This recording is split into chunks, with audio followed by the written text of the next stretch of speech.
Good morning, ladies and gentlemen and honored guests. Could you please continue to rise for the playing of our national anthem by DSU's very own concert band.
Thank you, and please be seated.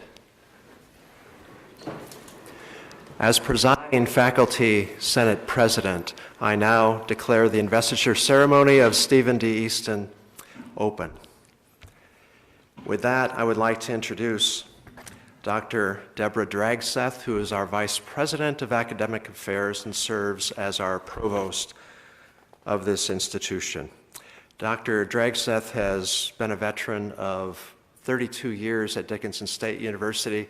She received her BA in English Literature from Dakota State University, along with her business administration degree that was a BS. She continued on to her master's at the University of South Dakota, where she received an MBA, and then finally the University of Nebraska, where a PhD was conferred upon her. Dr. Dragseth has won every faculty award that DSU recognizes over her tenure here. She has also been a past chair of business and management department. She has served as faculty president 3 times, has presided as our representative to the NDUS system, and has been the state president of CCF. Among other activities, she is also a recognized author who has written 1 book on outmigration as it pertains to students, which was recognized as a valuable contribution by Newsweek and Forbes. Without further ado, I give you our provost, Dr. Deborah Dragseth.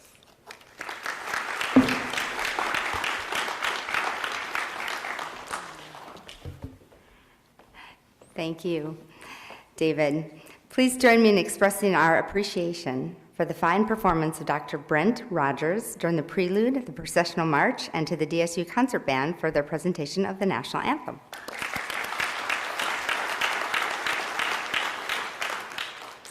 I'd like to introduce Father Craig Hulkhalter to be our first speaker. Father Craig Hulkhalter is the principal at Trinity Junior High and High School. He's a native of Dickinson and a 2003 alumnus of the high school. Father Hulkhalter has worn the Titan red and white his whole life. He was in the Trinity Catholic school system for nearly 14 years. After 2 years at Dickinson State, majoring in pre-med, health, and biology, Father entered the seminary formation at the University of St. Thomas and St. Vianney College Seminary in St. Paul. He graduated in 2008 with a Bachelor of Arts degree in philosophy. After his college graduation, Father moved to his major seminary formation at Kenrick Glennon Seminary in St. Louis, Missouri. Looking back at this experience at DSU, he claims, only the Lord could have led him out of such a wonderful school on the hill. Upon completion of his Master of Divinity and Master of Arts in Theology degrees at Kenrick, Father was ordained in 2012. Within 2 years at Trinity, Father began his Master's of Education degree in Secondary Administration, knowing school administration was in his near future. In the spring of 2014, Father Hochhalter moved into the administrative role at the high school. Father is now entering his 9th year as a diocesan priesthood. Prior to his appointment to the administrative position, Father served as chaplain at Trinity High School. Father Craig Hochhalter.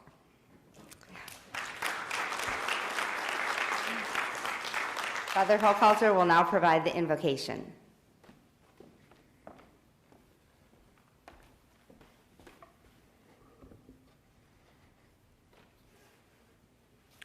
Thank you, Dr. Drake Seth.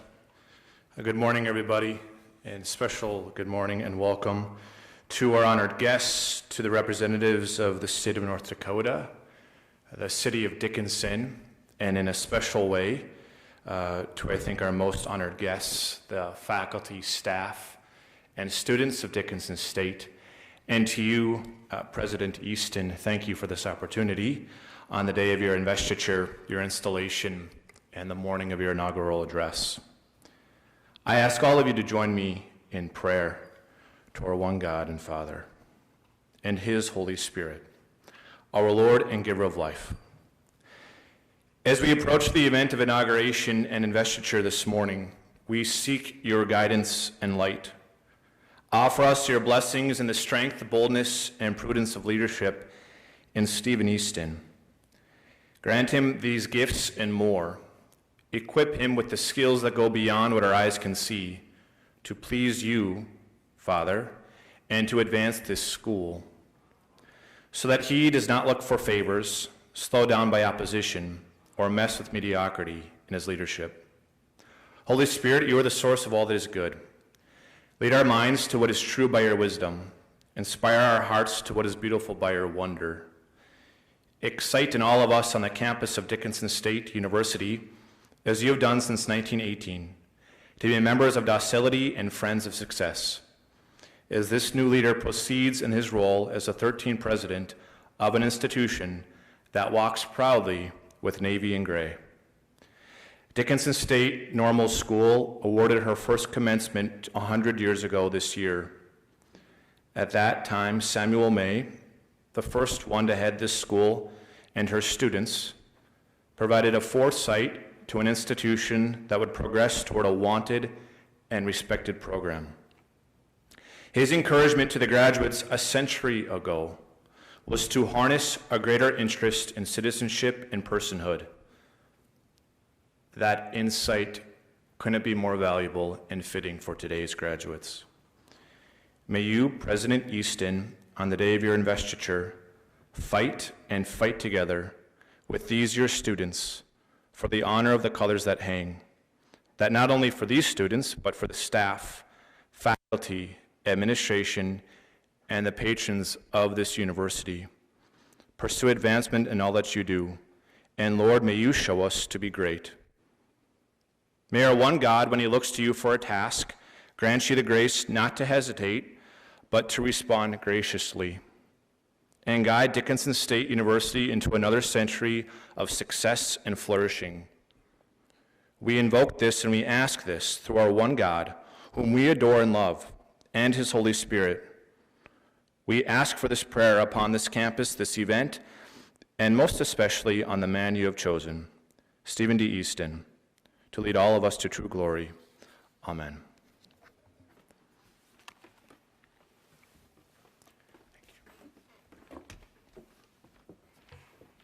Thank you so much for those beautiful words. President and Mrs. Easton, elected officials, members of the North Dakota State Board of Higher Education, members of the North Dakota University System, honored guests, esteemed faculty and staff, Dickinson State University students, parents, and alumni, ladies and gentlemen, welcome to the investiture of President Stephen D. Easton as the 13th president of Dickinson State University.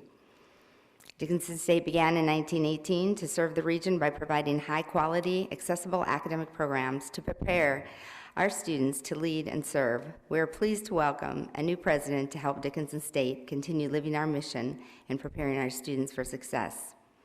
We have with us today many special friends and honored guests, and I would like to acknowledge them at this time. Please stand as I introduce you, and I would like the audience to please hold your applause until our special guests have been recognized. First Lady Mary Vern Easton and their sons, Tedder and Nathaniel Easton.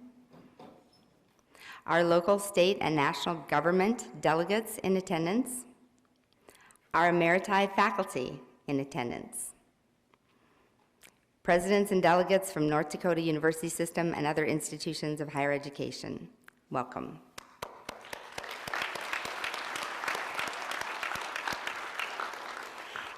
At this time, I would like to introduce the members of the platform party. Please hold your applause until all members of the platform party have been introduced. Seated on stage to my left, President Stephen Easton, the president of Dickinson State University, Nathaniel Easton, DSU alumnus, Nick Hacker, chair of the North Dakota State Board of Higher Education, and Lisa Johnson, vice chancellor for academic and student affairs in the North Dakota University System. In our first row, I would like to introduce Rich Wardner, North Dakota State Senator. If you'd please stand, that would be great, so everyone can see you. Mike LaFleur, North Dakota House of Representatives, and Jason Friedrich, Commissioner of the City of Dickinson. Second row of seating, David Moody, Faculty Senate President, Abigail Moberg, Student Senate President, and Josh Nichols, Staff Senate President.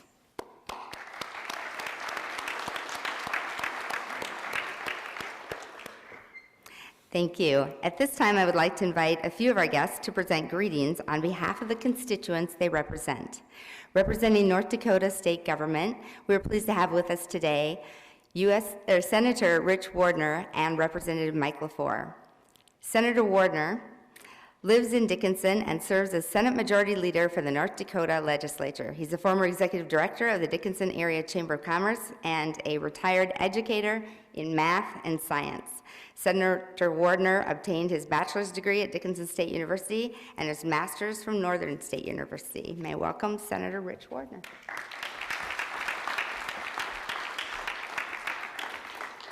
Thank you.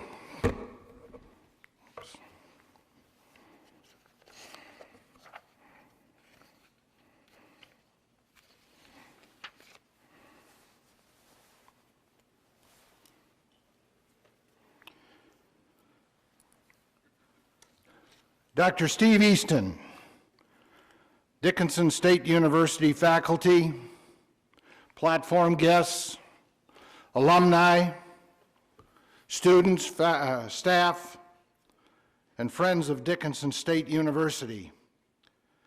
Congratulations, Dr. Easton, on being the next president of Dickinson State University.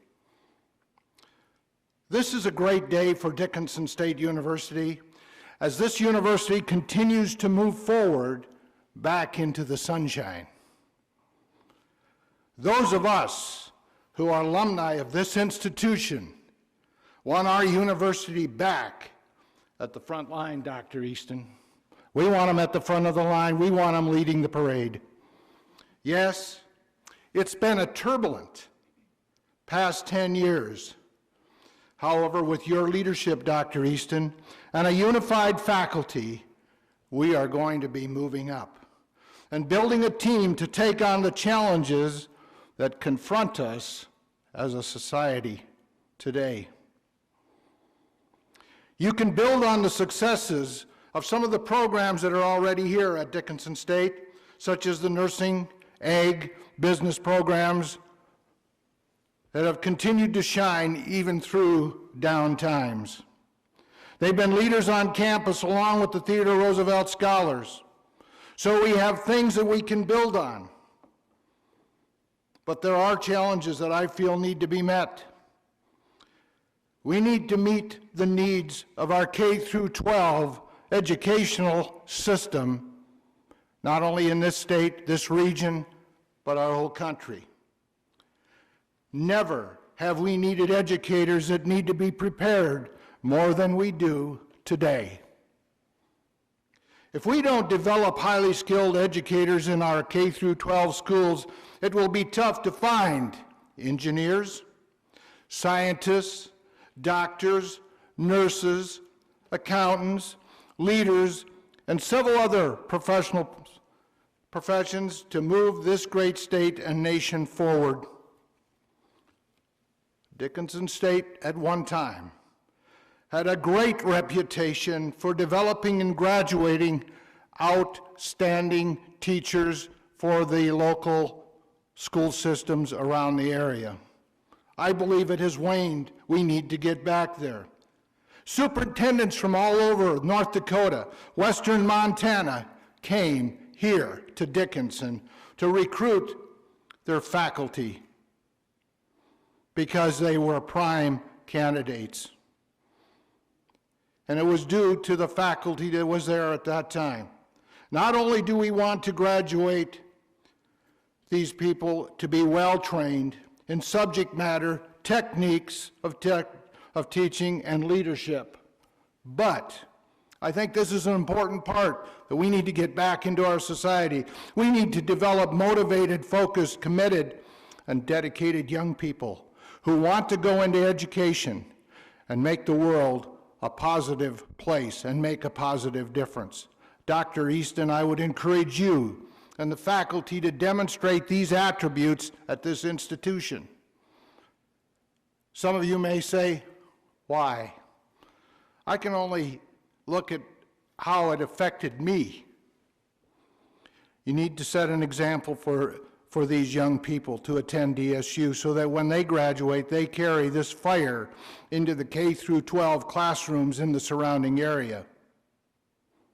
I look over here at Father Hochhalter. He's an example of that, of what happened. He is making a difference in this community because of some of the things he learned right here on this campus. Students do look up to their instructors. When I graduated and started teaching, I taught classes like Myron Freeman, Carl Larson. I coached football like Roger Huffman and basketball like Laverne Jessen. They impacted my life, which then impacted others. The traits they passed on to me were passed on to others. That's what I want to see in this institution. That you make an impact, not only for one generation, for 2, 3, and more. I would like to mention the dual mission. The dual mission granted to Dickinson State allows this institution to broaden its mission with career and technical training that will meet the workforce needs in western North Dakota. To me, this is a welcome addition. Dr. Easton, this is an exciting time. It's a time to build and a time to look to the future. And I want to say again, congratulations, Dr. Easton. We are looking forward with great anticipation. And I will end with this cheer. And Hank, relax. Here we go. We're at it again. We're moving up, we're moving in. Today, a new day begins. Thank you.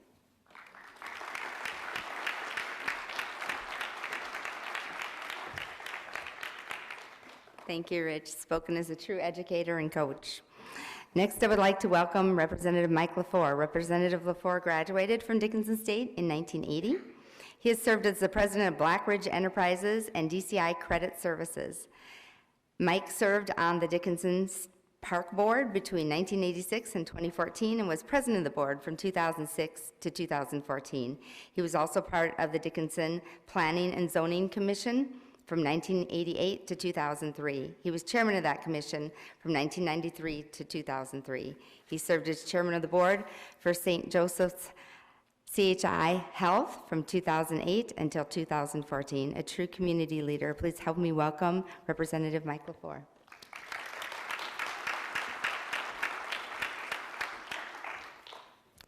Thank you, and good morning, everyone. I am very honored to be here today to help welcome my friend, Steve Easton, to be the next president of Dickinson State University. I'm a proud alum of this institution and small business owner and a member of the House, as Dr. Dregseth stated. A warm welcome to President Easton, his wife Mary Vern, their sons Tedder, Nathaniel. We'll welcome you to our campus. You're bright, dedicated, and goal-oriented individuals, and we're lucky to have you here. Leadership is so important, and that is why we are thrilled to welcome you as the 13th president of Dickinson State University. We congratulate you on this important milestone. For over 100 years, this proud university has served our community, our state, and our region very well. At present, we're faced with a unique set of challenges and opportunities. These challenges include a workforce shortage, training our workforce, collaborating with our K-12 institutions for career and tech education, and many more. Our current challenges we know are the COVID situation, the price of a barrel of oil being down, our agriculture sector facing low prices. Along with these challenges, as I said, bring many opportunities. Dickinson State University is uniquely positioned to provide the training, the leadership, and the collaboration needed to help strengthen our economy. This current economic downturn will pass, and so we need to be focused on growth in the future. Our new president has only been on the job for 9 months, but he's already hit the ground running, working long hours, doing many things not in his job description, including with other team members, manually working to beautify our campus, and even walking the campus at 2 o'clock in the morning to make sure our students are safe. That's dedication. He is a Blue Hawk through and through. Through his initial efforts, he and his discipline lead team led the state in recruiting 91 new students to our campus. Congratulations, everyone. That's a great job. Last year, I told a group of boosters that I predict that this university will grow by over 300 students in the next 5 years. We're well on our way. Leadership makes a difference. Leadership matters. He has installed new members to his leadership team and worked well with the other talented leaders in the cabinet, faculty, and staff.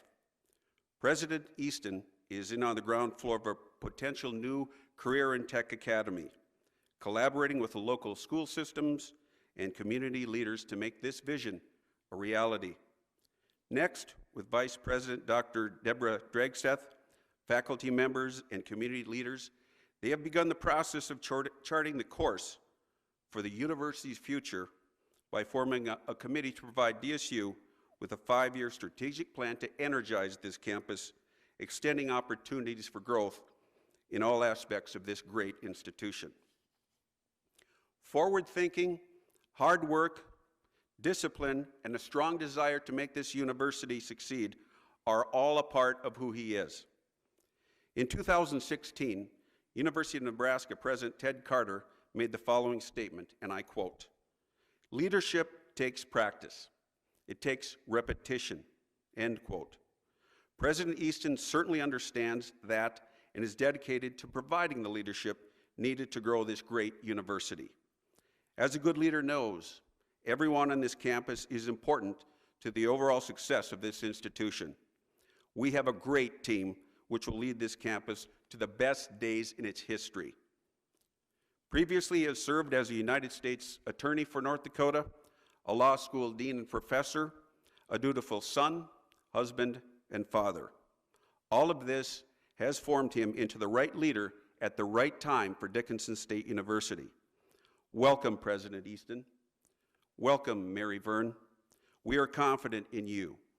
There will be highs, there will be lows. However, over the course of time, success will come.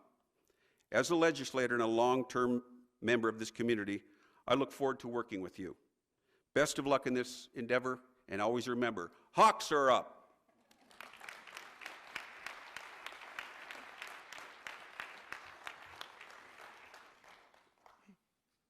Thank you, Mike. Our next presentation is a video presentation from Governor Doug Burgum. Governor Burgum grew up in Arthur, North Dakota. He has maintained his commitment and connection to his roots through family farm partnerships by serving as a member of Arthur Corporations, Inc., a diversified agriculture company founded by his grandparents in 1906, and through a ranching operation partnership in the Badlands of Western North Dakota. He graduated with a bachelor's degree in university studies from North Dakota State University in 1978. He earned an MBA from the Stanford University Graduate School of Business in 1980. Burgum took office as the 33rd governor of North Dakota on December 15, 2016. He brings a business leader's approach to diversifying the economy, creating a 21st century jobs, and revitalizing our main streets. And we're going to present his video presentation.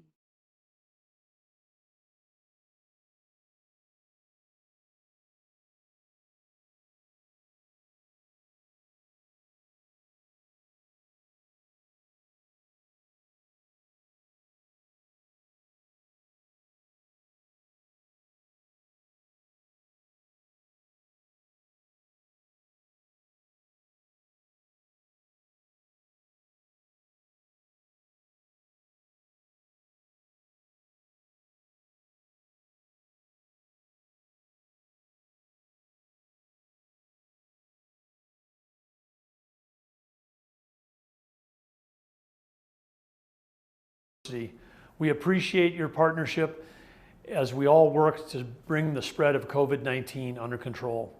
By taking preventative measures, following common sense guidelines, we can work together to create a safe and healthy environment that will allow a return to a familiar campus experience at Dickinson State. As higher education is faced with unstoppable economic, demographic, cultural, and technological forces that are driving changes in universities around the country, Dickinson State is uniquely positioned to seize the opportunities that lie ahead.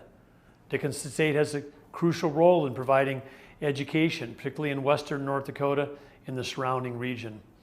When DSU was approved as the state's first dual mission institution in 2018, this represented an important step forward in an effort to meet students of all ages where they are and provide opportunities to grow our state's workforce. The students of today and tomorrow are not the same as those who were on campus yesterday. By expanding its curriculum and expertise, Dickinson State is now providing continuing education, certification, associate degrees, bachelor degrees, and graduate degrees. When students increasingly have the opportunity to turn to online education at any institution they choose, it's more important than ever that we create a valuable and flexible experience for them that will best serve their careers and the economy of North Dakota.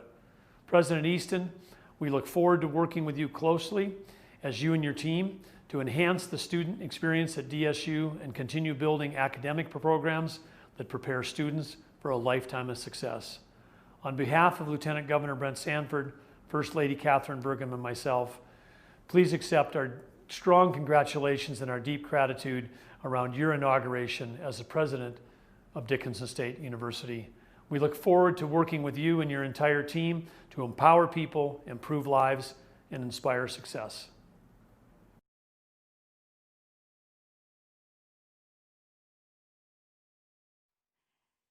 Next, I would like to introduce Mr. Jason Friedrich, City Commissioner of the City of Dickinson.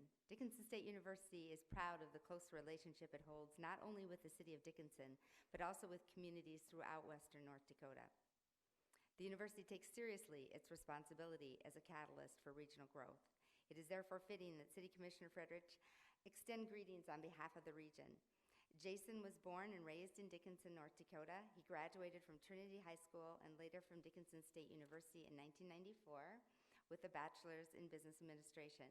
He's married to his wife Sarah and has 3 children, Mason, Gavin, and Ella. Commissioner Friedrich owns Legend Homes Incorporated and has been a contractor for over 20 years. This is Jason's second term on the City Commission, and he currently serves as the Vice President. Last year, he received the honor of being named the Alumni Fellow for the DSU School of Business and Entrepreneurship. Please help me welcome one of my former students, Jason Friedrich. Thank you, Deb. Boy, talk about getting set up to underwhelm. I get to follow the Senate Majority Leader, the House of Representatives, and local celebrity Mike LaFleur. I mean, he has a cafeteria named after himself at the hospital. And then the governor of North Dakota, last but not least. But again, I'd like to thank everybody for being here. Being back in May Hall, brings back some good and not so good memories some days, but it's pretty exciting. For Dickinson State is a cornerstone to the city of Dickinson. Not only does it provide a boost to our economy as a major employer, it also contributes to the quality of life here from its athletics, fine arts, and our Theodore Roosevelt digital library. The university is also a pipeline for qualified candidates for our local employers to fill out their workforce. Being a graduate of Dickinson State, the education I received has helped me reach many of my goals. A key to continuing this tradition is a strong leadership and a great faculty and a great student body. I see nothing but good coming out of this university with President Easton leading the way. So on behalf of myself, the city of Dickinson, I would like to congratulate you, President Easton, and look forward to working with you in the future.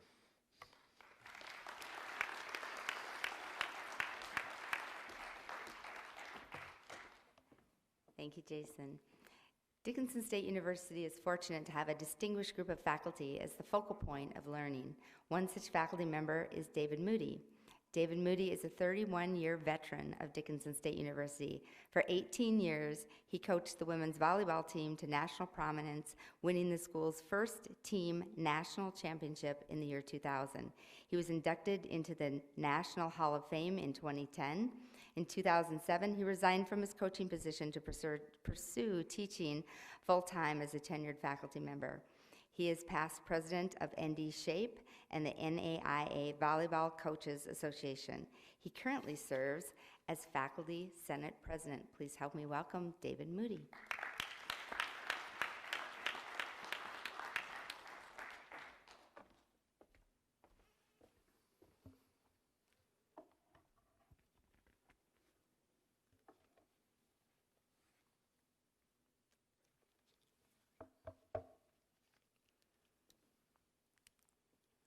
Good morning again, and thank you for this honor. I am honored to be representative of the faculty today during the investiture ceremony for President Easton.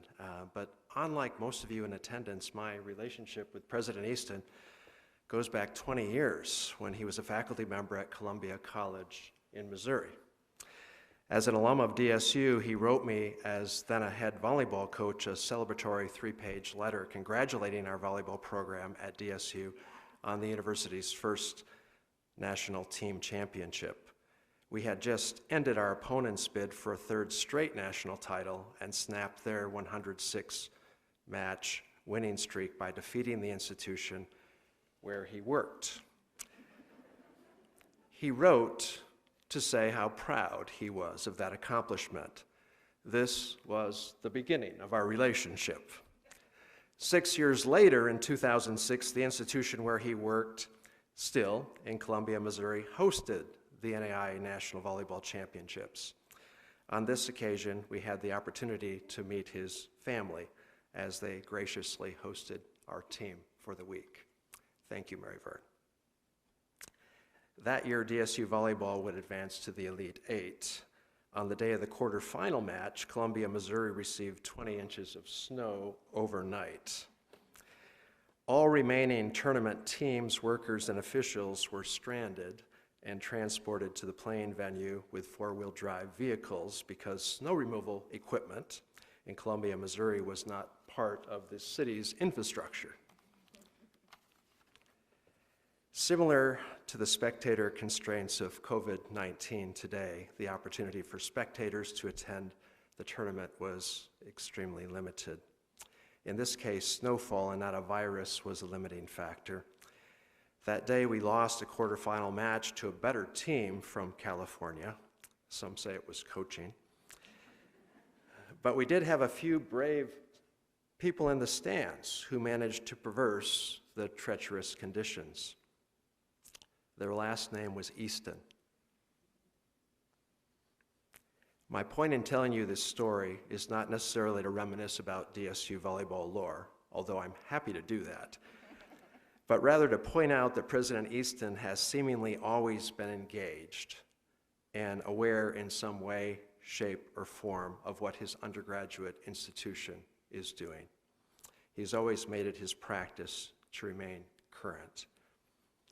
Long before he left Missouri for the University of Wyoming and long before he accepted the presidency at DSU, he was there rooting for the institution that he still loves and cherishes.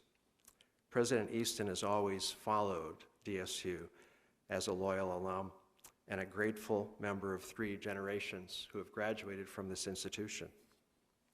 During the interview process for the DSU presidency, I recall that President Easton was asked about his interest in applying for presidency at other institutions. His response was direct and clear. He was only interested in DSU, and furthermore, DSU was the only institution where he ever wanted to be president. President Easton, your wish has come true. Amid challenging financial times, coupled with COVID-19, we are grateful to have a president whose pathway and institutional loyalty has led him back to Dickinson State University. On this day, we celebrate and recognize your official induction as the 13th president of this college on the hill, Dickinson State University. Congratulations, sir.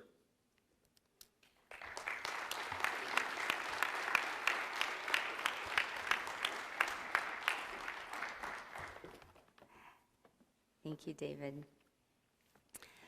In concert with faculty, staff members play a crucial role in fulfilling the mission of Dickinson State University. Josh Nichols is an alumnus of DSU, class of 2007. Josh began working for Dickinson State's TRIO program, student support program, during his 13 years at Dickinson State. He has held various positions, including marketing specialist for the Strom Center for Entrepreneurship and Innovation. Currently, he's the website communications specialist, as well as coordinator for DSU's emerging esports program. He has served on DSU's staff senate many times in various roles, and is currently serving his second term as staff senate president. Today, he brings greetings to us on behalf of the DSU staff. Mr. Josh Nichols. Thank you, Deb. I'd also like to thank President Easton for inviting me to speak today. That was very brave of you. Now, this is the moment you've all been waiting for, as I'm sure you're undoubtedly here to hear specifically my opinion of our new president. There are many criteria by which I judge people, but I've been given a time limit, so I'll focus on just 3 of those today. The first, passion and commitment. The second, leadership style. And the third, an unwavering loyalty to me, Josh Nichols. When our president first arrived on campus, he was greeted by a blank canvas which would become his new residence. He told me that there was nothing of real significance within the home with the exception of one item, an autographed photo of me. Now, this was left to him by his predecessor, and the story of how he received it is a story all its own. However, I was a little bit offended that someone would leave such a treasure behind. And then I thought, what better gift to give one successor than the gift of Josh? When we speak of loyalty, of course the president is loyal to his alma mater, of course he's loyal to our alumni, of course he's loyal to our community, and he's loyal to our faculty, staff, and students, and yada, yada, yada, but what about me? I'm going to use this photo as a measurement and a symbol of that loyalty. I hope to see it prominently displayed in his home, perhaps unobstructed by photos of, pesky photos of friends and family, maybe some nice lighting, etc., but we'll see. I'm not sure I'll actually be invited back after today. Moving on, passion and commitment. When a university hires a president, they usually get a president. The president can sometimes be like a cupcake, like a plain cupcake. No toppings, no sprinkles, just a plain, ordinary, boring cupcake. But our new cupcake, he has personality. Our new cupcake has toppings. You see, he has a down-to-earth personality. He has his own unique brand of wit, perhaps formed right here on this very stage, participating as a student in DSU theater. He's our unofficial legal counsel for the university, painstakingly reviewing documents that come across his desk with lawyer-tinted glasses. He's willing to pitch in interim positions, anywhere from acting vice president for finance and administration all the way to nighttime patrolling security guard, as Representative LaFleur pointed out.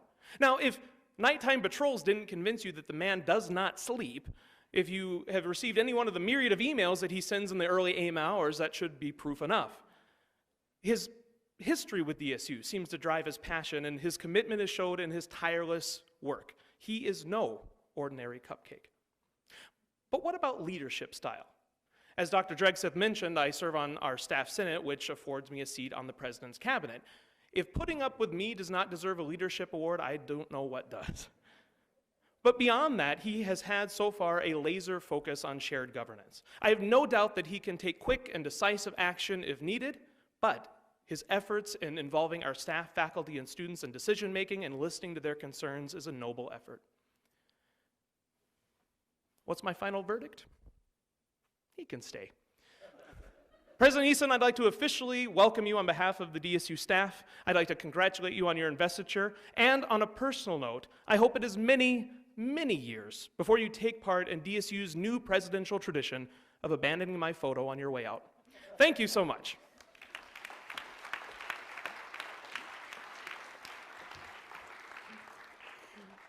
Thank you, Josh Nichols. Students are the lifeblood of this institution, and we're proud of the students who have chosen Dickinson State.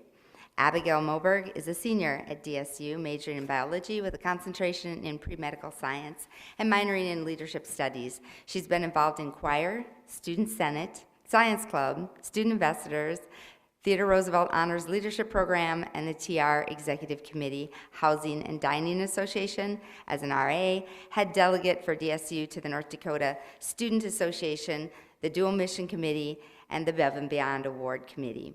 She is currently the Student Senate President and sits on both President's Cabinet and Faculty Senate as a student representative. Outside of class and campus commitments, she works in the laboratory at the local hospital as a phlebotomist. She is also involved in her community at her home church of St. John Lutheran and secretary and co-president of Dickinson State University's Dickinson's Sons of Norway Lodge. As president of the Student Senate, Ms. Moberg will express the students' greetings today. Please help me welcome Abigail.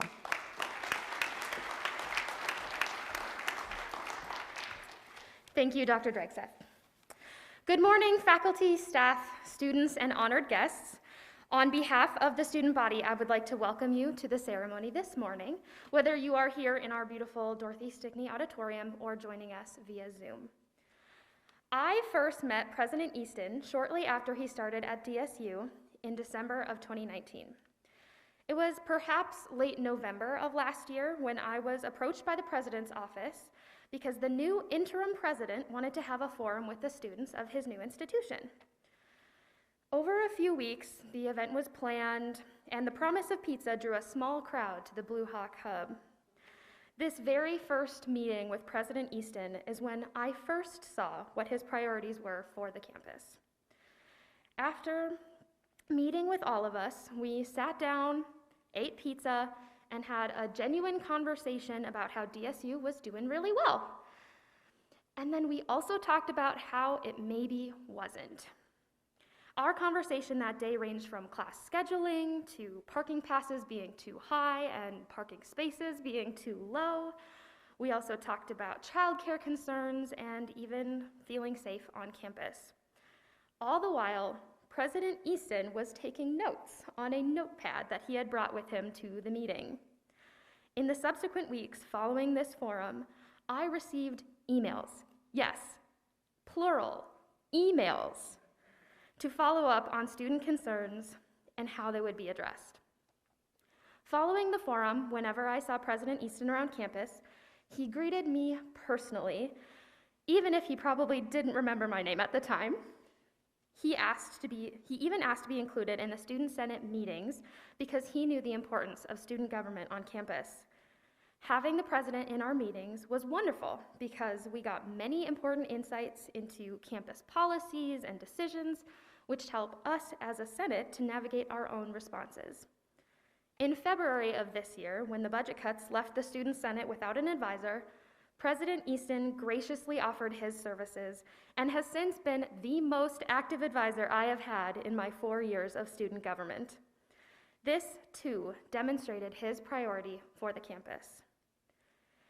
It has been clear to me since day one, and I think other students will reiterate, that President Easton's priority on campus is the students. As Dr. Dragset said, students are the lifeblood of this institution. Without students, there is no Dickinson State. President Easton truly makes every student feel like a member of the Blue Hawk family, and he works diligently every day to make DSU a home for all. I look forward to seeing the Blue Hawks soar under his leadership and guidance for years to come. Welcome back to the flock, President Easton. Once a Blue Hawk, always a Blue Hawk. Hawks are up.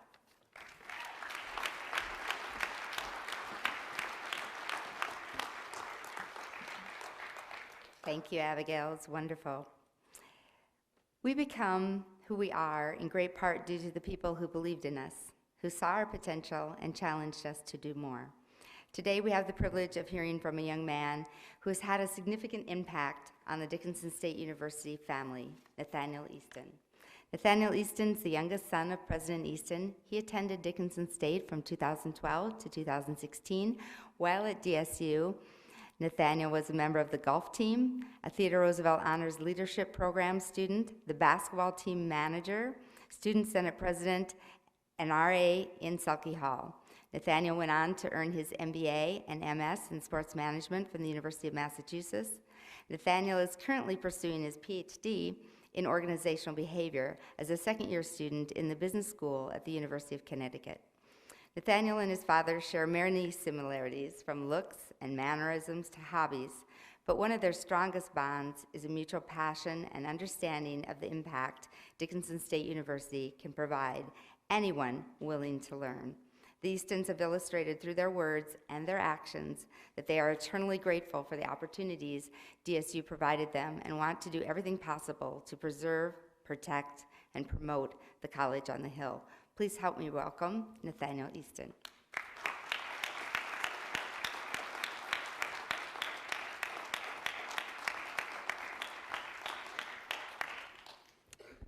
Thank you for allowing me to speak today. I will say I've given some speeches from this podium before, and I was a little nervous about being sort of controversial until I saw Josh Nichols was also scheduled to speak today. So with that being said, let me give you some introduction of what it's like to live under the guidance of a lawyer, because you're now working under the guidance of a lawyer. It started from a young age. We didn't get to jump on trampolines. The neighbors gave away a trampoline for free and we didn't take it. We didn't get to go to the carnival stops that set up sketchy rides in the mall parking lot. Those were liability disasters. Instead, we had family court session. There wasn't literally a gavel at the kitchen table, but if you wanted to do something, you were gonna have to make a compelling argument that you either needed that toy or you needed the opportunity to do whatever you were asking. My oldest sister, Gail Marie, only sister, was 12 years old when Legally Blonde came out in theaters. It was PG-13. She was 12. That was against the family rules. Unfortunately, she wasn't successful in her quest to see that movie, but it set a precedent and allowed her to learn, and eventually she got access to those movies. It also helped my brother and I because we were much younger and we got to see those types of movies too, but not without me signing a contract saying that I would not repeat the words or the actions I saw on the big screen. I'm not here to discuss whether or not I maintained that contract. I'm here to let you know that that contract was an opportunity to prove that I could handle additional responsibility. The ultimate family court case was battled over cell phones. My siblings were in high school, I was in 7th or 8th grade. Safe to say we had different reasons for wanting cell phones, but we all wanted them. We couldn't convince my parents that they should get them for us. Then one March afternoon, I got dropped off at a golf course. The golf course was closed. I couldn't play, I couldn't practice. The clubhouse was closed. I was stuck there for 3-4 hours, however long, until my mom decided to come get me. When she picked me up, I had a smile on my face because I knew. That was the moment. That's what needed to happen. The evidence we needed that we were going to get cell phones. So as president, a lot of you are all constituents of this university, and you're going to come forth to the president's office.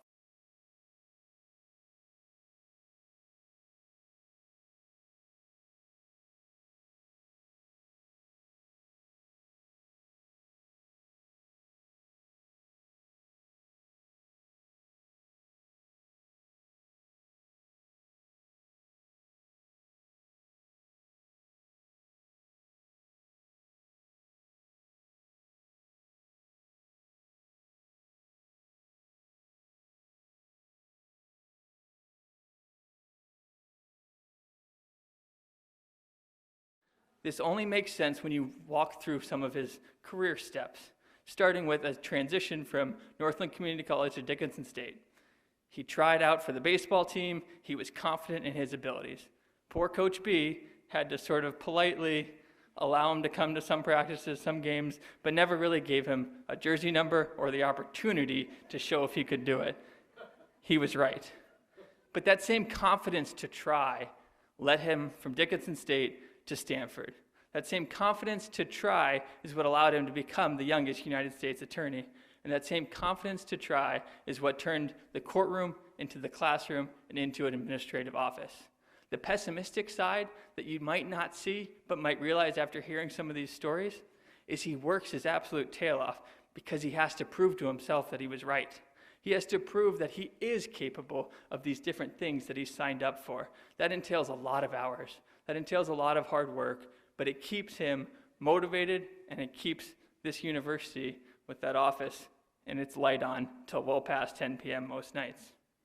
Now, with this confidence to succeed, this confidence to throw his name in for different hats, comes a lot of people saying no. Opportunities that didn't come to fruition. That's where the true star of today is my mother. She had to figure out when it was okay to sort of let my dad do his thing and when it was time to rein him in. A lot of these experiences involved moving. She's a Stanford graduate that has spent her life in North Dakota, Missouri, Wyoming, and North Dakota. That wasn't exactly probably what she had in mind when she first went out with my father, but she's been the strong support that has allowed the family to continue to navigate new communities, figure out different situations, and from a career standpoint, she's been a chameleon, always finding a way to have a productive career wherever we've ended up. And just be on the lookout. She'll be ready to help Dickinson State, so I warned you. The final thing I want to touch on today is my father's willingness to invest his time, his talents, his treasures in what he believes in. This is what made him such a successful professor. His students knew how much they cared. When his students had their back against the wall, in real life settings, on multiple occasions, they've picked up the phone and they've called on him. One of the most profound examples of this happened in a military situation, a military trial, which my father had no experience about. A former student called him and asked for help. My dad didn't give that student an afternoon, a week, even a month. He got on board, was a co-defendant, and helped that person fight for a stranger. A former stranger became a very important person as they fought 29 charges against this person's integrity, career, and freedom to keep their name. That's what he was willing to do for a former student with a simple phone call. My brother and I know how much of an investment he's made in us. 50,000 miles, I think, is what I got to when I calculated how many miles he's traveled to support us in different ways, shapes, and forms. So just understand that that's the kind of investment he's made in Dickinson State. All I can ask of you today is to match that level of care. You're going to disagree. You're gonna maybe even have to email me and ask how to make a present a case to convince him of something. I'm not here to tell you everything's gonna work out and we're guaranteed your success. I'm here to tell you that you've got someone that cares about this place. Senator Wardner, you've got someone that's gonna fight just as hard as you fought through all of these different trials and tribulations.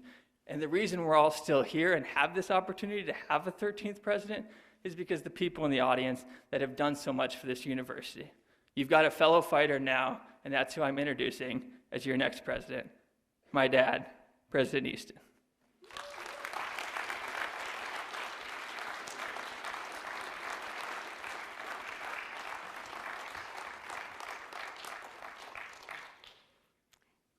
Nathaniel was an amazing individual, and very, very proud of him as a graduate of Dickinson State University. Thank you. It's now my privilege to introduce Ms. Lisa Johnson. Lisa Johnson is the Vice Chancellor for Academic and Student Affairs for the North Dakota University System. Her work is concentrated in program approval, policy and procedures, transfer and articulation, and matters that affect the health, morale, and well-being of the system's 44,000 students. She serves as the university's system's liaison to councils, task force, internal, external advisor groups, and several collaborative interagency partnerships. Lisa began her undergraduate studies at Minot State University while serving in the United States Air Force. She completed an associate's, a bachelor's, and a master's degree from the College of Business at Minot State University. She's continued her studies on a doctoral level in institutional analysis at North Dakota State University. Lisa served as a university registrar in Minot State University for 6 years, was instrumental in planning and transitioning to current student information systems before joining the university system in 2009. Please help me welcome Vice Chancellor Lisa Johnson.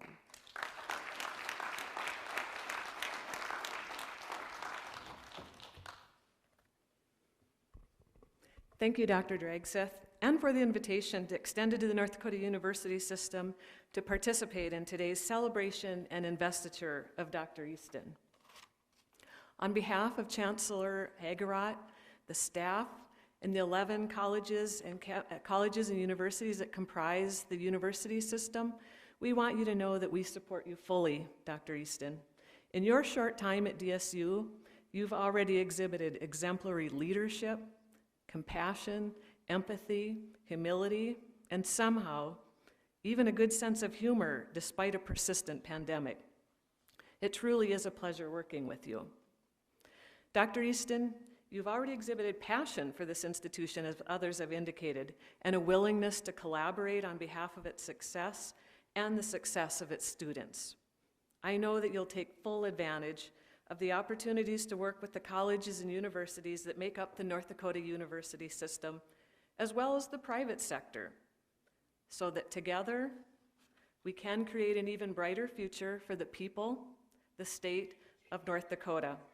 This is the future and vision for higher education, a future in which Dickinson State University plays a very vital role. Dr. Easton, if you'd join me, please, at the podium. Dr. Easton, today you are being charged to lead Dickinson State University. Your leadership will be integral to the future success of DSU, this community, this region, and the state of North Dakota. I direct your attention and the attention of all gathered here today to the official mace of the university. The mace represents the authority of the university to carry out its mission to award degrees to students who have completed their studies and their courses of study as prescribed by the faculty. Please ensure that the mace is appropriately displayed at every university commencement ceremony and appropriately used at other academic events.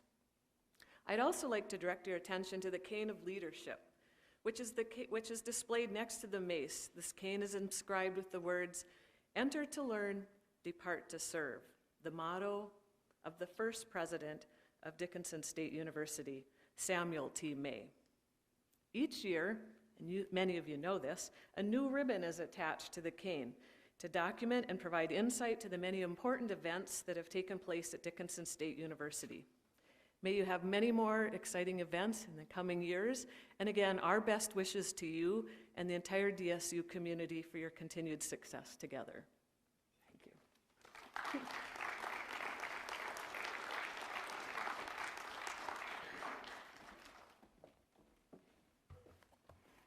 Thank you, Vice Chancellor Johnson. As an institution of higher learning within the North Dakota University system, Dickinson State University relies on the guidance and support of the North Dakota State Board of Higher Education. With us today from the State Board of Higher Education is Nick Hacker.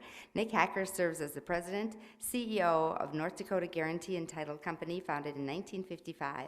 It's the state's largest title insurance and real estate closing company, with operations in North Dakota, Montana, Minnesota, and Wisconsin. Nick continues to drive new growth through strategic partnerships, acquisitions, and leadership development within his team. He received his Bachelor's of Arts degree in Managerial Finance and Real Estate from the University of North Dakota in 2005. His passion for service continues through his leadership in numerous organizations, including chair of the North Dakota State Board of Higher Education, Stewart Title Insurance, Agency Advisory Board, Greater North Dakota Chamber of Commerce Board, Delta to Delta Education Foundation, and several committees of the American Land and Title Association. Please help me welcome Mr. Nick Hacker.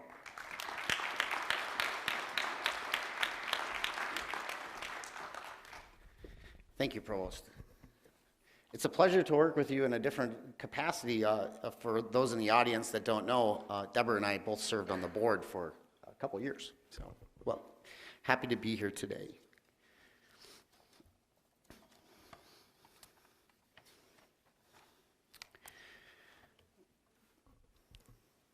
Dr. and Mrs. Easton, and the members of the entire Dickinson State University family assembled here today, it's my privilege to bring greetings and congratulations on behalf of the State Board of Higher Education. One of the greatest pleasures of being a member of the board is to participate in events such as the Investiture here today. It signals the beginning of a new era and an anticipation of what the future will hold. I'd like to share with you just one quote today from Jack Welch, former CEO of General Electric. "Before you're a leader, success is about growing yourself. When you become a leader, success is about growing others."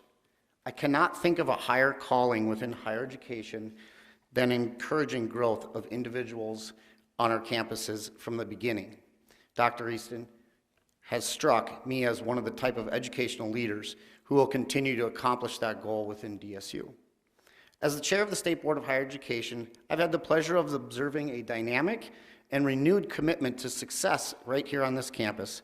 And in speaking with Dickinson State University students, faculty, staff, as well as local business leaders, I hear a common refrain at DSU where anything is possible. Dr. Easton, now is a great time to step into the leadership of this university.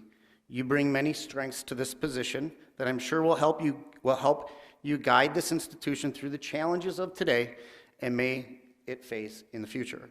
With your eyes towards the future of this great school, I'm sure that even greater things are on the horizon for Dickinson State University. Dr. Easton, if you'd stand and join me here.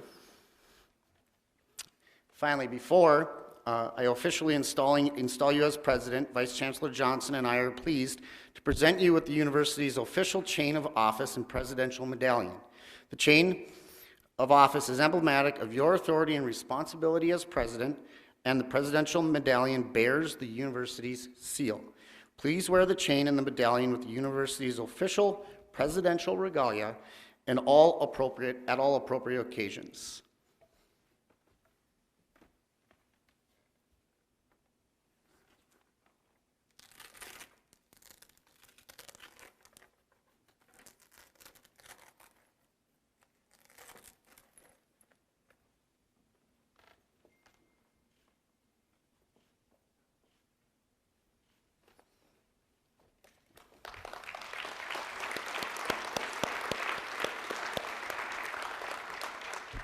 By the virtue of the authority granted to me by the North Dakota State Board of Higher Education and in its name, I declare that you, Stephen Easton, having been duly chosen to be the 13th president of Dickinson State University, are vested with all of the authority, responsibilities, and privileges of that office. As you lead Dickinson State University, be assured that the State Board of Higher Education stands behind you with steadfast support. Ladies and gentlemen, I am pleased to present to you today the 13th President of Dickinson State University, Dr. Stephen Easton.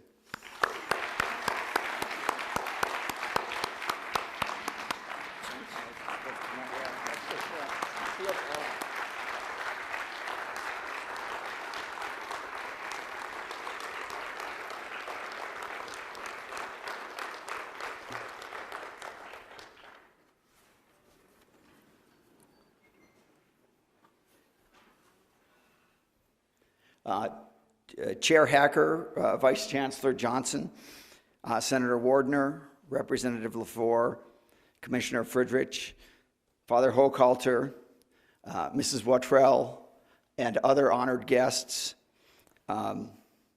Thank you. I'm sure that many of you are thinking, well, we're about an hour and 15 minutes into this. Surely he will be brief. Probably not. I'm not necessarily known for brevity. So I do appreciate your patience as I make a few remarks here.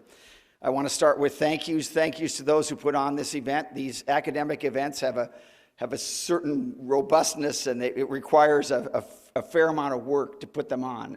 Quite a fair amount of work, and I really appreciate those who did that. I want to thank everyone who was here and those who can't be here. It's a significant thing in current circumstances to even be able to even come to an event and spread yourselves out with full social distancing. It means a lot to us. It certainly means a lot to me, and it means a lot to us at Dickinson State that you were able to be here, and that includes those of you who are accessing this remotely. I'm sorry for the Academy Awards feeling to the next thing, but I have to thank my family. And I'm never good at these events. I get tired, I get emotional. There's a lot of talk about whether people come from privilege or not privilege. I want to confess, with regard to the family that I grew up in, I definitely came from privilege. I had a wonderful father and mother.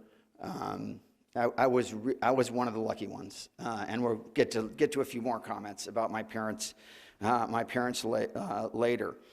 And that privilege has continued and multiplied into my current family. I have three amazing children. Mary Vern and I have three amazing children.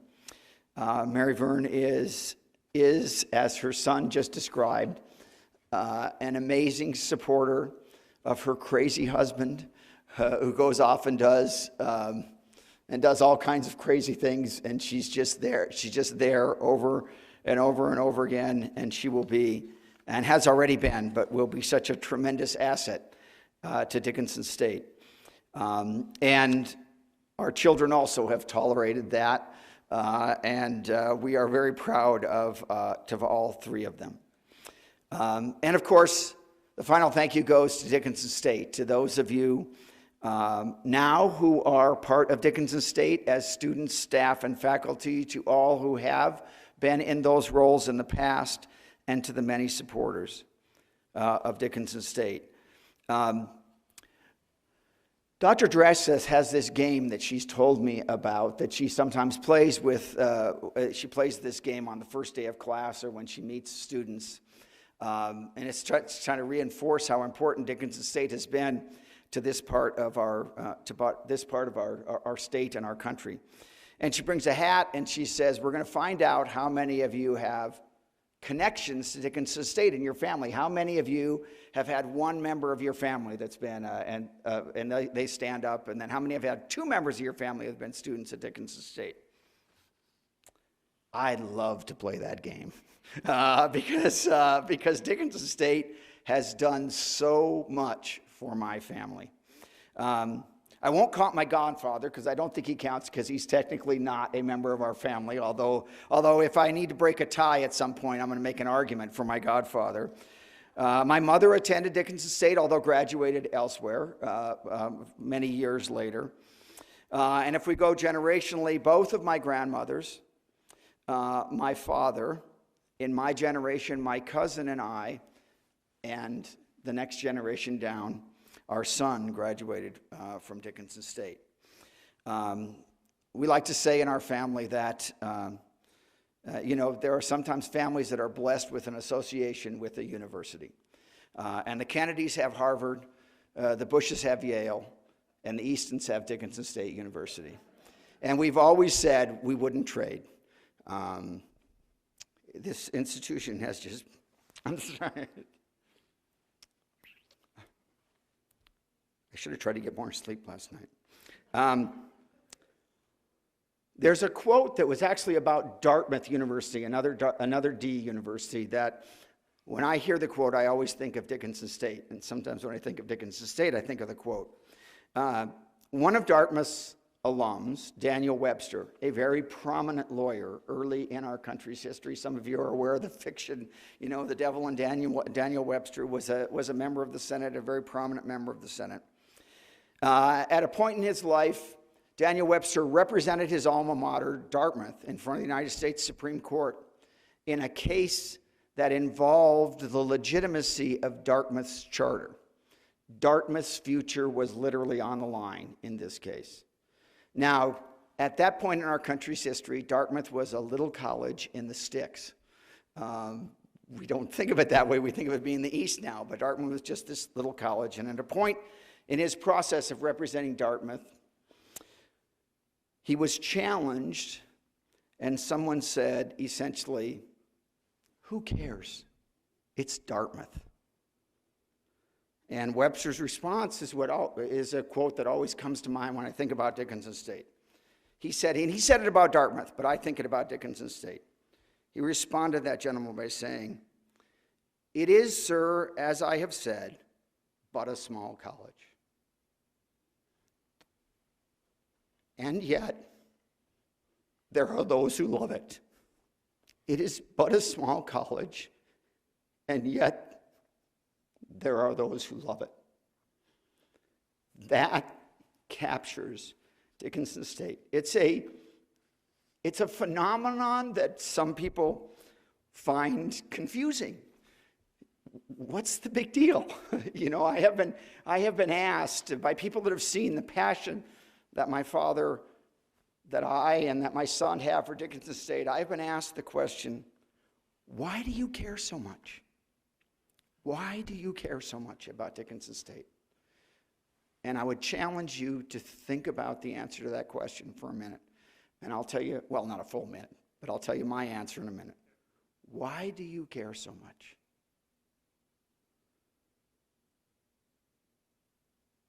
Here's my answer.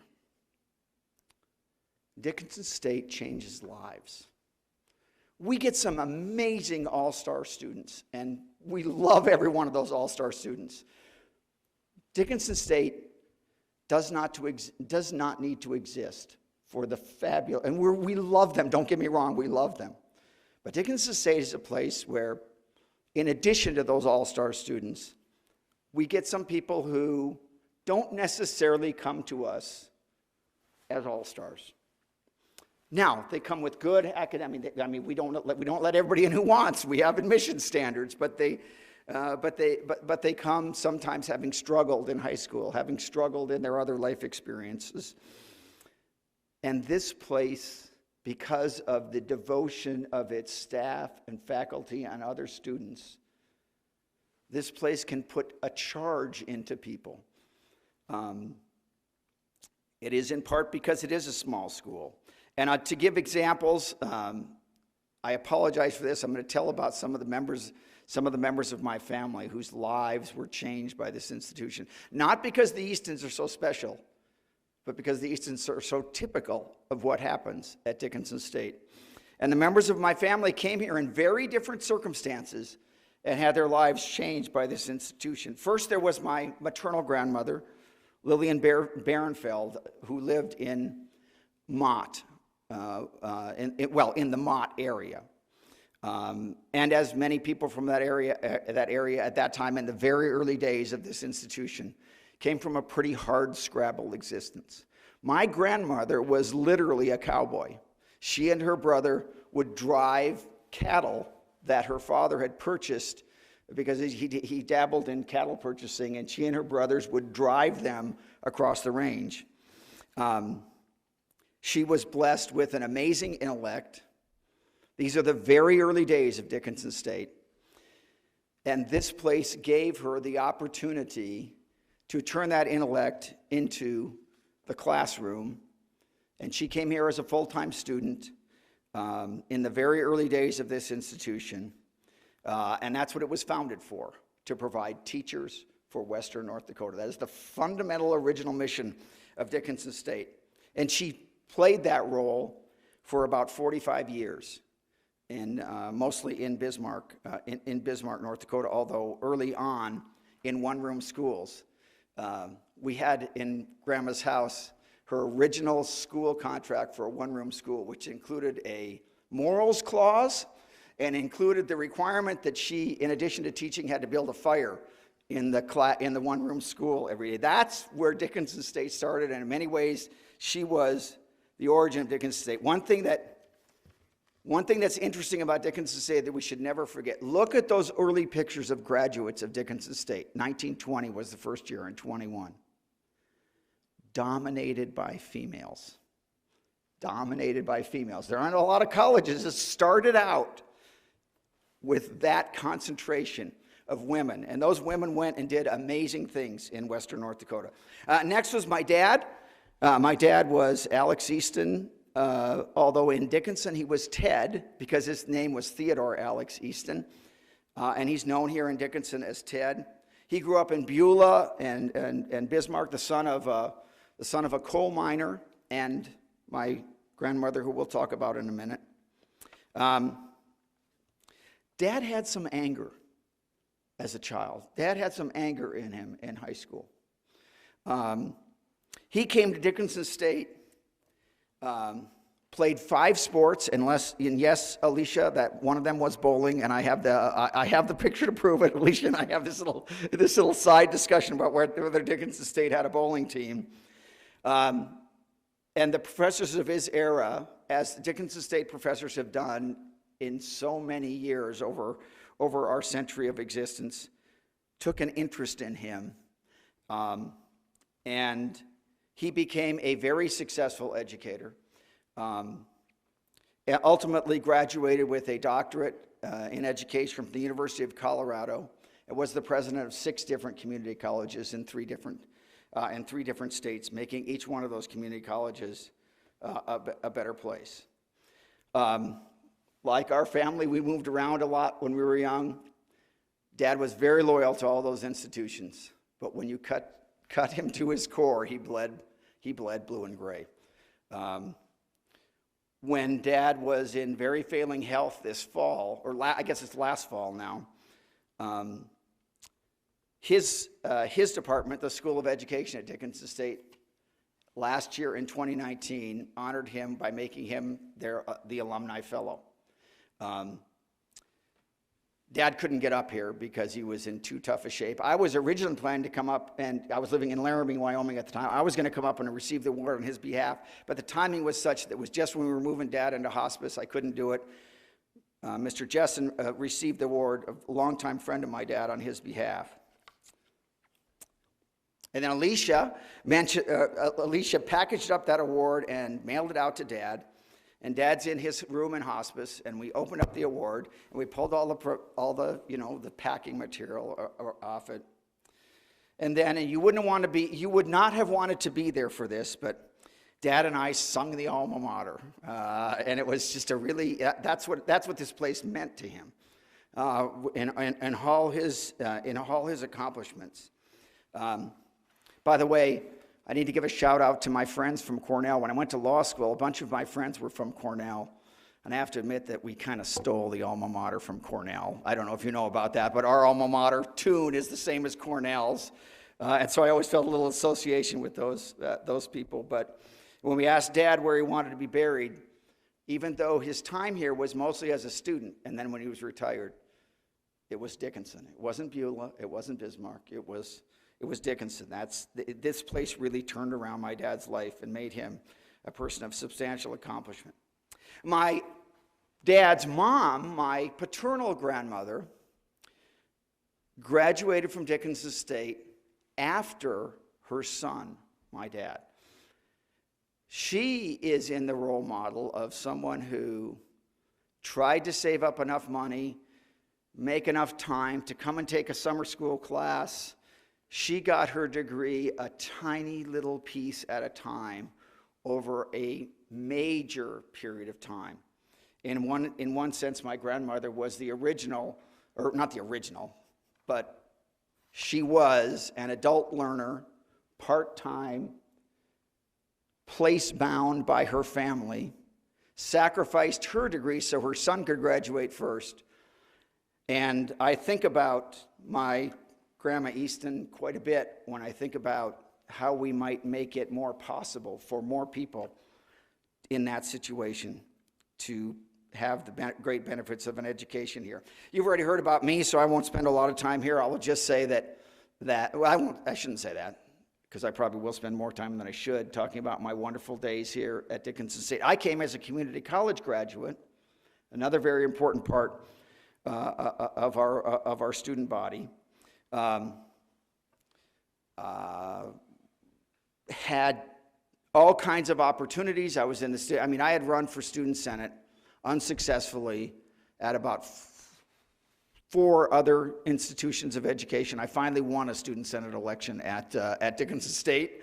I did have the opportunity to be in 3 plays on this stage. I was a pretty poor member of the golf team, but I was a member of the golf team. I had the benefit, and I'm just going to mention a few of the people that made a huge difference in my life. From the faculty, Professor King, Professor Scabo, both Professors Waldera, Professor Morrison, Eileen Copran, and others in the library. I worked in the library part-time on a work-study process. Coaches Gab, our golf coach, and Coach Bijou. Poor Coach Gab. One thing I remember was our season-ending tournament at Minot Country Club one time. I was in the process of hitting a series of really bad shots as I was trying to finish out my last round of the year. And he was sort of in the background, and he finally said, you know what, why do you keep hitting so many bad shots? And in case Coach Gab ever watches this, I'm finally able to confess the answer to that question: because I'm not very good at this game. And that was basically what it came. I wasn't trying to hit bad shots, but I certainly did hit a bunch of bad shots. Laverne Jessen, who I've mentioned before, President Wattrell, those people and others all took a very active interest in me, in Steve Easton. And my life benefited from that. I do have to pause and specially mention Professor King.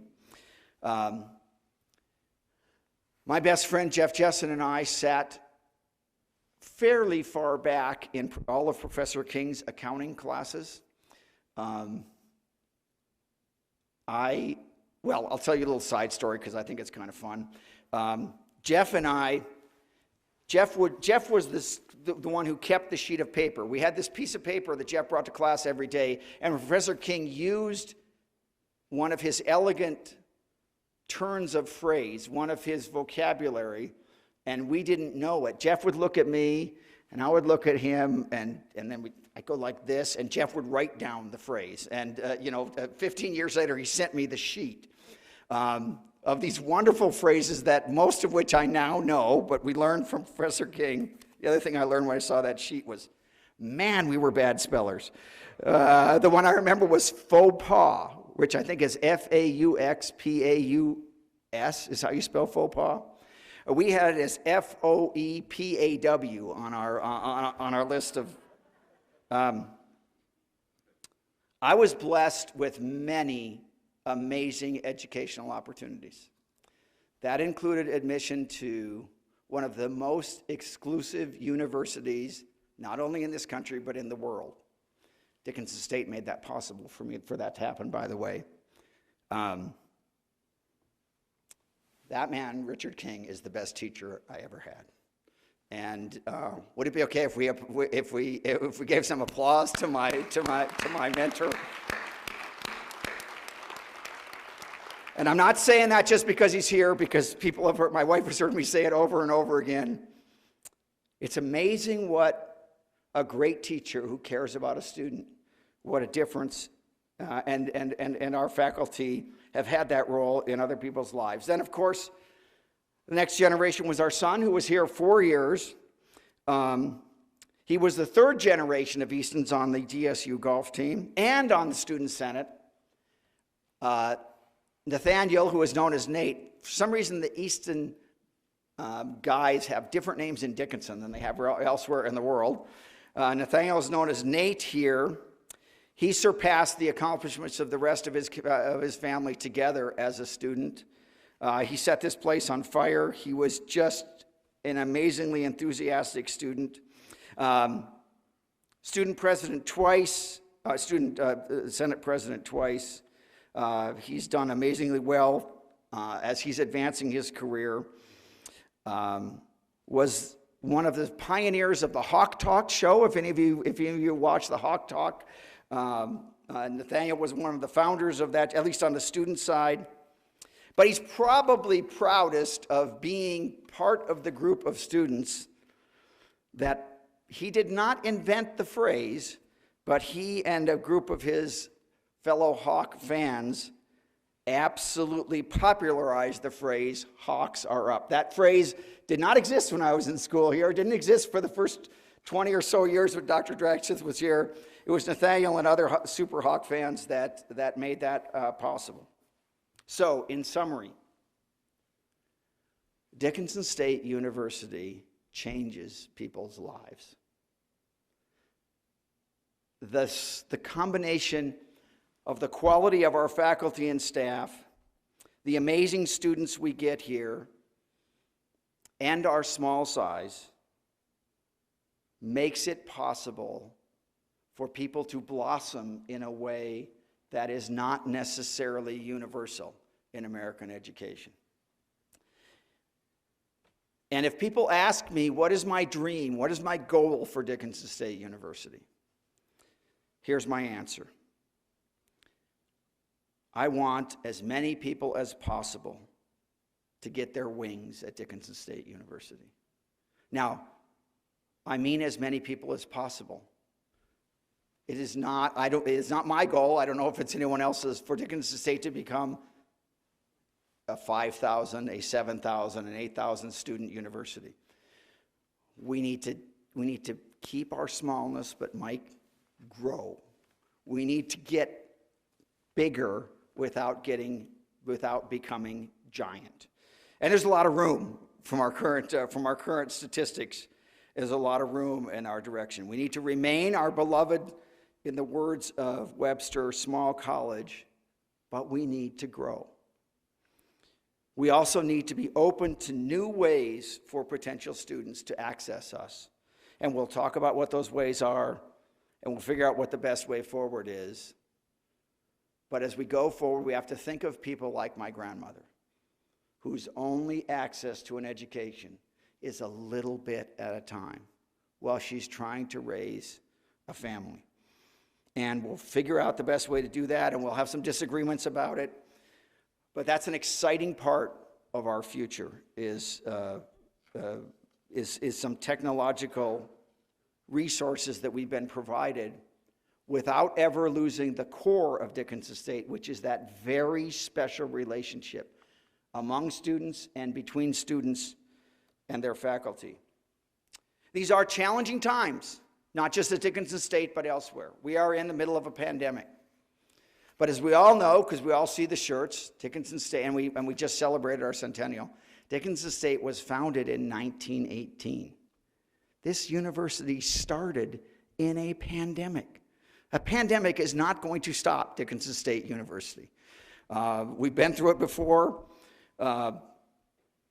We have amazing assets, starting with our students, our staff, and faculty.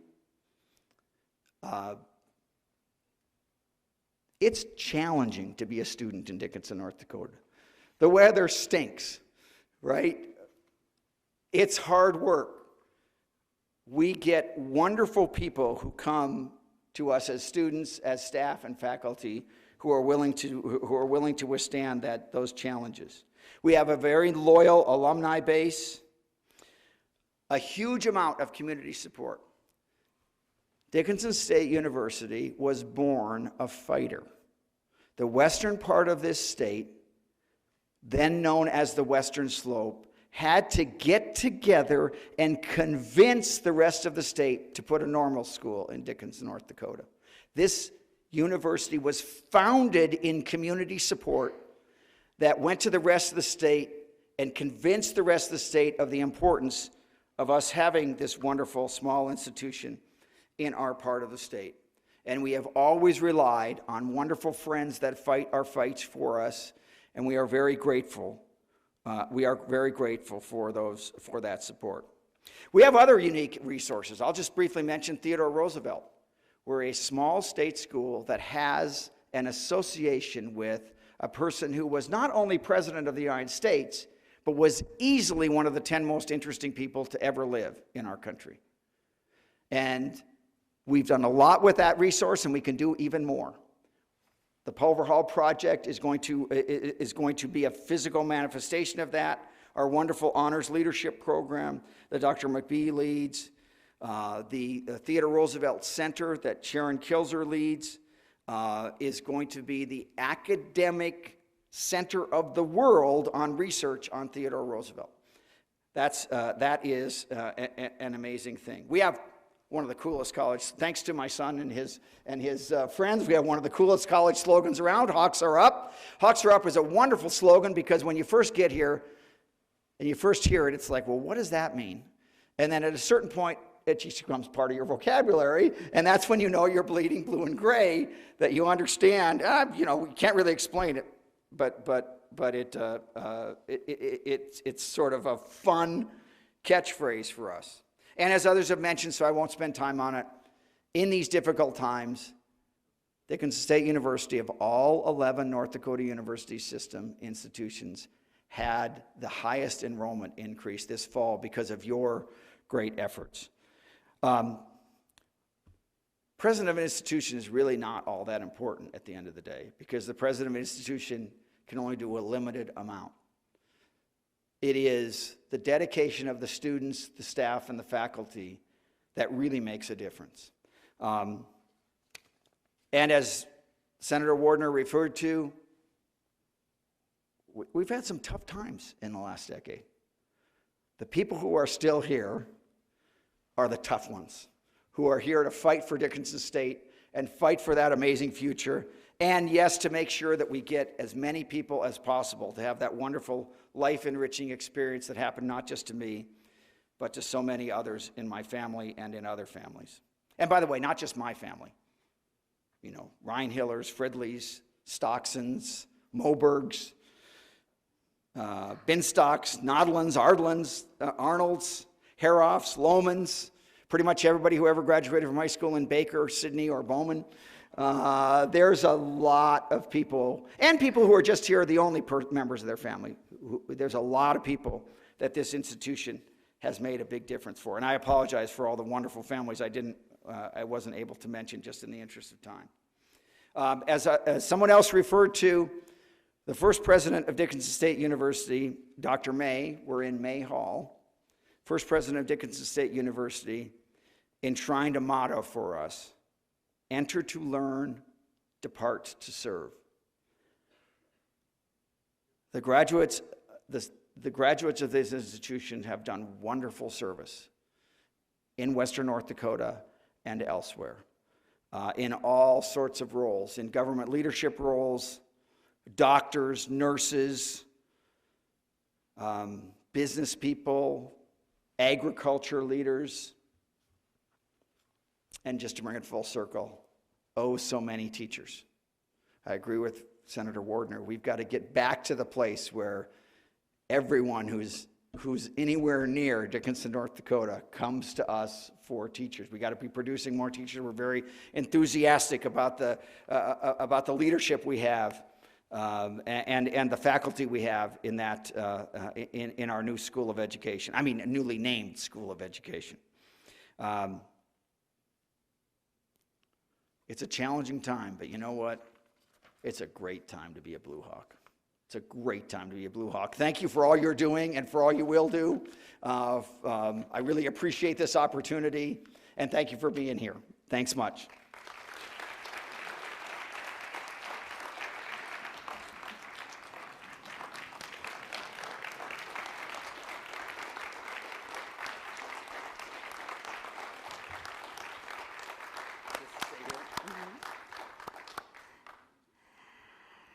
The staff and the faculty are so excited to have President Easton here as our 13th president of Dickinson State University, and we wanted to give him something really special that would have some meaning to him. So we all pitched in, everyone from facility operations to every sport on campus to Nathaniel Easton. I'd like to ask Nathaniel, it's kind of a big gift, and President Easton might need a little help opening it.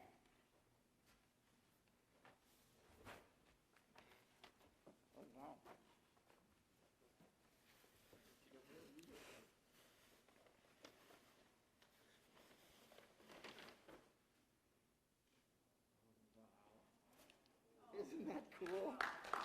I bet I know who did the work. Thank you. Yeah, It's very cool. I'm not allowed to give you help, but thank you. That's just really cool. I really appreciate that. Thank you. Thanks to everyone. And there's even a couple T-shirts on there from Nathaniel's time at Dickinson State. So we hope that you can really treasure that, and we were proud to make it for you from across campus. Thank you so much. Now I would like everyone to ask you to please rise and join with the Dickinson State University Chorale in singing the Alma Mater. The words for the Alma Mater can be found on the screen.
Ladies and gentlemen, please be seated.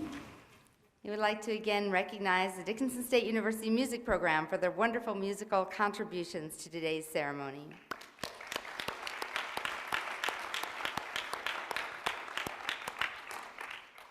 Our sincere thanks to all who have joined us here this afternoon to celebrate, and to all who have made this day a special one for President and Mrs. Easton and the university. Finally, I would like to ask that you please remain seated during the recessional, and I will invite Dave Moody back up to the podium.